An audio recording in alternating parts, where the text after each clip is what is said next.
Shriver addressed the issue of racism head on. Serving as the head of the Board of Education and the Catholic Interracial Council, he worked to desegregate Catholic high schools and other institutions in the city. In his 1956 address to the Sierra Club, he was blunt in his description of the dangers of white supremacy. He said, and I quote, "I believe that any American who holds to the theory of white supremacy and actively promotes the political, economic, and social restrictions and segregation necessary to make the theory of white supremacy effective must be classed with those who are willing to undermine their country's strength in the face of the enemy." We know that there are many who don't want to acknowledge American racism because they fear that they may lose the advantages that have been bestowed upon them by American racism. But I'm always the optimist. I haven't given up on people as yet.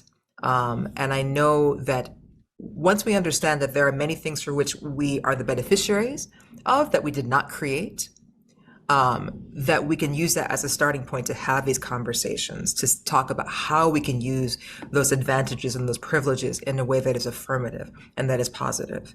And that is why education is so important. That is why these conversations are so important. That is why it's so important that so many of you have just joined us today and are spreading this link and spreading word about these conversations and continue to have them. But I did just want to acknowledge the fact that there are conversations being had in all sectors, and we do need to acknowledge them. We need to uplift them, and we need to continue to encourage them. I might be biased because I am a journalist, but I do think this is where journalism can be incredibly important and helpful, particularly as a way of translating and explaining what can be difficult or unfamiliar concepts for people in their day-to-day lives, or people who kind of maybe didn't go to college.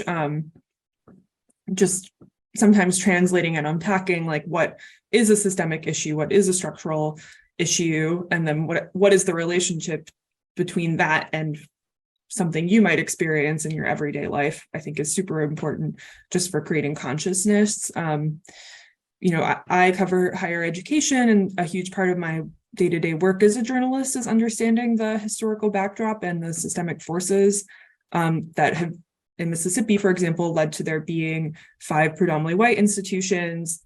The 3 of those are the biggest universities in the state, and then 3 HBCUs that have been underfunded in comparison historically.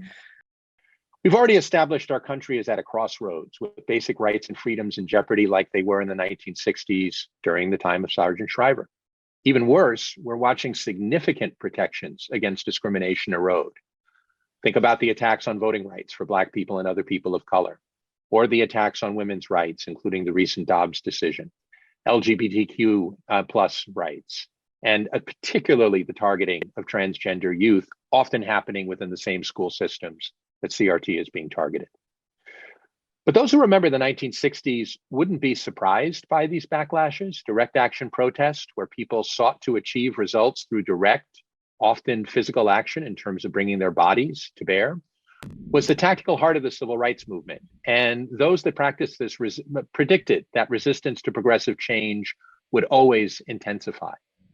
And so in a certain sense, we can't give up this fight. The stakes are really too high.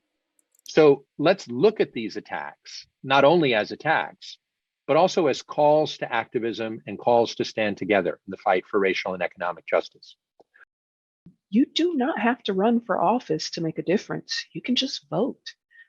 You don't have to know everything about national or even local politics, but if you know enough to discuss with your neighbors or colleagues to help pique their interest in a new ordinance or a movement they hadn't heard about, that's making an impact.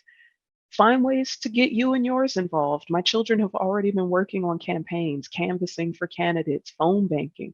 My son's heading down to Springfield next week. You can show up to your community meetings, as Molly was saying, ask questions of your officials and make sure they give you an answer. Lots of government meetings are public. Show up, ask these questions. But most importantly, in my opinion, don't let anybody try to sidestep your question with a lot of jargon or run-on sentences. Anyone good at their job should be able to explain it to you in layman's terms. You deserve to know what's going on, so go find out.